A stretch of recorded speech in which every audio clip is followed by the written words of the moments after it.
नमस्कार दोस्तों, supreme court की 9 जजों की बेंच ने गुरुवार 25 जुलाई को कहा कि राज्य सरकारों को अपने यहां से निकलने वाले खनिज के लिए सेस वसूलने का अधिकार है। कोर्ट ने कहा कि माइनिंग के लिए केंद्र को मिलने वाली रॉयल्टी टैक्स नहीं है और राज्यों को टैक्स वसूलने का अधिकार है। मुख्य न्यायाधीश डीवाई चंद्रचूड़ की 9 जजों की बेंच ने 8-1 के बहुमत के साथ यह फैसला दिया है। हालांकि बेंच की इकलौती महिला जज की इस पर सहमति नहीं थी। मुख्य न्यायाधीश डीवाई चंद्रचूड़ के अलावा बेंच में जस्टिस बीवी नागरत्ना, जस्टिस ऋषिकेश राय, जस्टिस अभय एस ओका, जस्टिस जेवी पारदीवाला, जस्टिस मनोज मिश्रा, जस्टिस उज्जवल भुइयां, जस्टिस सतीश चंद्र शर्मा और जस्टिस अगस्टीन जॉर्ज मसीह शामिल थे।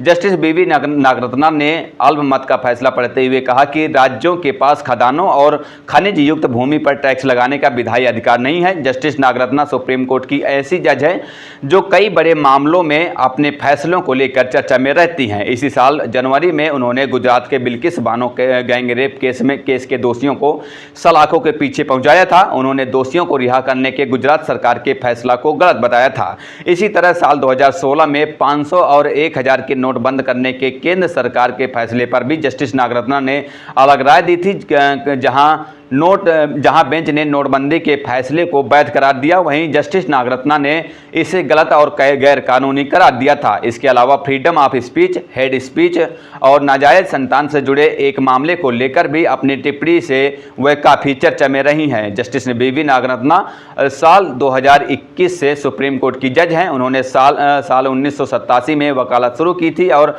1994 में उन्होंने इंडिपेंडेंट एडवोकेट के तौर पर अपने करियर की शुरुआत की थी।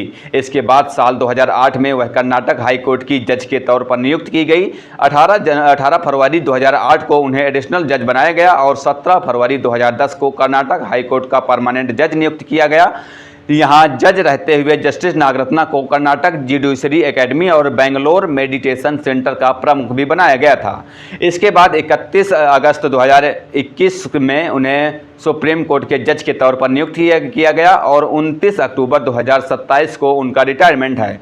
जस्टिस बीवी नागरत्ना का जन्म 30 अक्टूबर 1962 को बेंगलुरु में हुआ था। उन्होंने 1984 में दिल्ली यूनिवर्सिटी यानी कि डीयू के जीसस एंड मैरी कॉलेज से इतिहास में बीए ऑनर्स किया और डीयू से ही कानून की पढ़ाई भी की थी। साल 1987 में उन्होंने डीयू के कैंपस लॉ सेंटर से एलएलबी की डिग्री भी हासिल की थी।